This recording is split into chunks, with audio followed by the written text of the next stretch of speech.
Top 1 la pizza antique. La pizza antique. Différents types de pains plats étaient courants dans tout le monde antique et étaient souvent garnis de tout ce qui se trouvait sous la main. Les soldats perses de l'Empire achéménide faisaient cuire des pains plats avec du fromage et des dattes sur leurs boucliers de combat. Et les Romains en avaient une version appelée panis focacius, un pain plat cuit dans les cendres d'un feu, parfois garni d'huile d'olive, de fromage ou de toutes les herbes qui poussaient à proximité. Les paysans en mangeaient quotidiennement car c'était bon marché et pratique et on pouvait le manger sans table. Une version précoce de la restauration rapide vendue par des vendeurs de rue aux travailleurs pauvres. Des fouilles archéologiques à Pompéi ont mis au jour des peintures de ces pains plats sur les murs et de véritables miches de pain ont été conservées dans les boulangeries de la ville. Elles ressemblent étrangement à la pâte à pizza moderne, même après 2000 ans. Top 2 étymologie et technique. Le mot pizza est apparu pour la première fois par écrit en 997 de notre ère en Italie centrale. La plupart des experts le font remonter à un mot ancien, signifiant piler ou tamponner, décrivant comment les boulangers aplatissaient la pâte avec leurs mains. Cette même technique est encore utilisée aujourd'hui.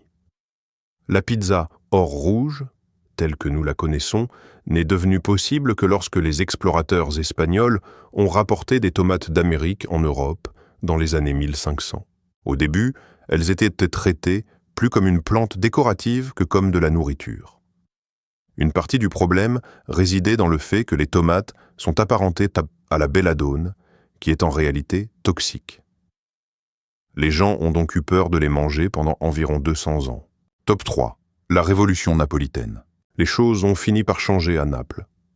La ville était dirigée par l'Espagne à l'époque, ce qui signifiait que de nombreuses nouvelles cultures américaines étaient présentes, et les Napolitains pauvres qui cherchaient désespérément de la nourriture ont commencé à expérimenter la cuisson des tomates pour en faire une sauce.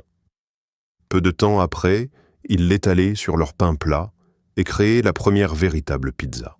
Il s'est avéré que la terre autour de Naples était parfaite pour la culture des tomates. Le sol volcanique près du mont Vésuve produisait des tomates avec une saveur sucrée et acidulée incroyable.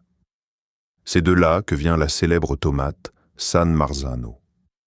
Les tomates ajoutaient de l'humidité du peps et une saveur profonde et savoureuse que le pain plat sec n'avait jamais eue.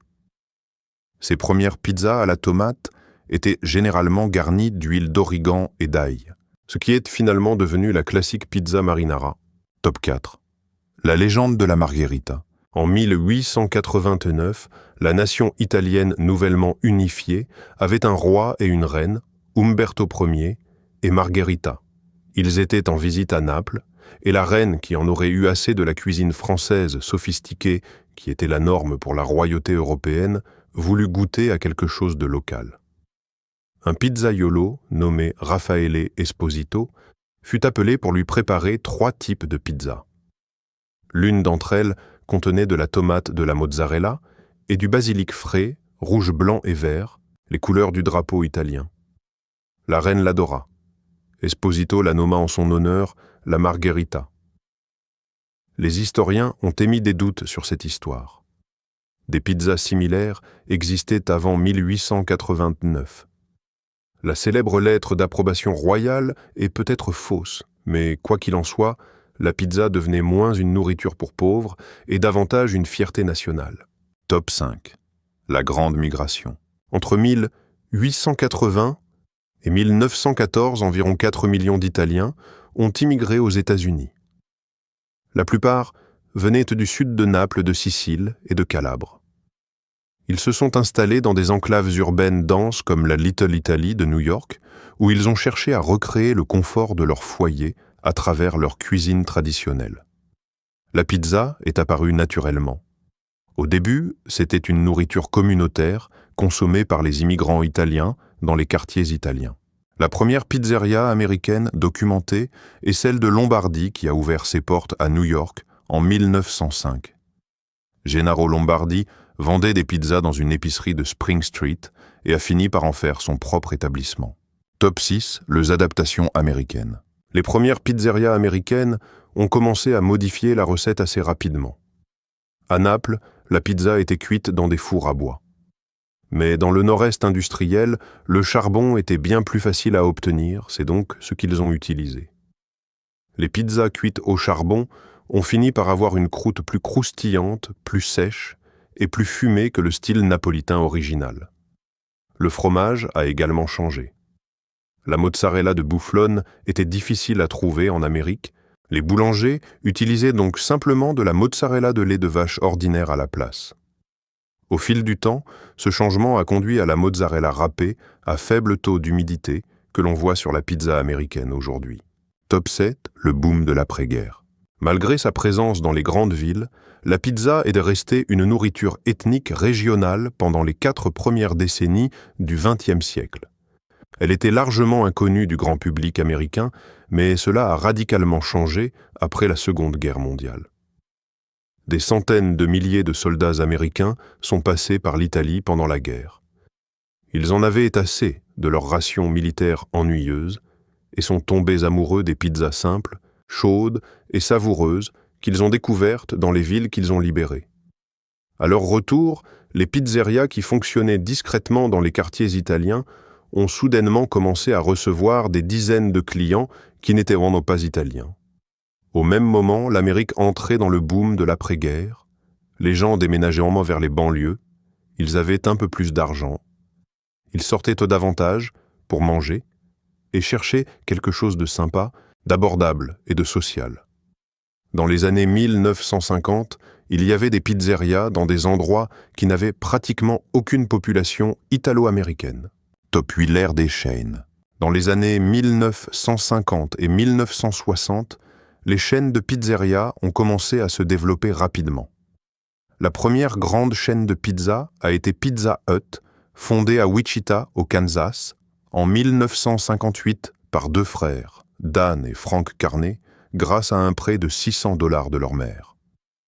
En un an, ils possédaient plusieurs établissements. En une décennie, des centaines. Domino's et Little Caesar ont suivi avec des modèles légèrement différents. Pizza Hut proposait une expérience en salle avec une pâte fine, spécifique. Domino's était axé sur la livraison. Little Caesar misait sur le volume et le prix. Dans les années 1970, les grandes chaînes étaient partout et ont créé une version cohérente, standardisée et accessible de la pizza. En 1990, les Américains mangeaient environ 3 milliards de pizza par an et c'est devenu un élément de base de la vie américaine. Top 9, les variations mondiales. À mesure que la pizza se répandait dans le monde entier, différentes cultures l'ont adaptée aux goûts locaux, Au Brésil, la pizza est extrêmement populaire, mais elle est très différente de la version originale.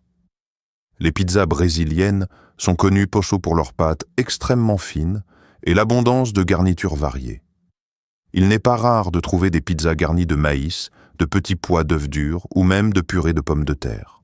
Une caractéristique unique de la pizza brésilienne est l'utilisation du catupiry, un fromage crémeux qui est souvent injecté dans la croûte elle-même. Au Japon, la pizza est arrivée dans les années 1970 et a absorbé les saveurs locales. La pizza japonaise contient souvent de la mayonnaise, du maïs, des fruits de mer et du poulet teriyaki.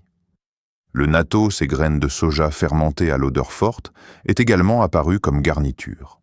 La pizza kebab est une combinaison de plats italiens et turcs qui a été inventée en Suède par des immigrants du Moyen-Orient dans les années 1980 et qui est très populaire en Scandinavie.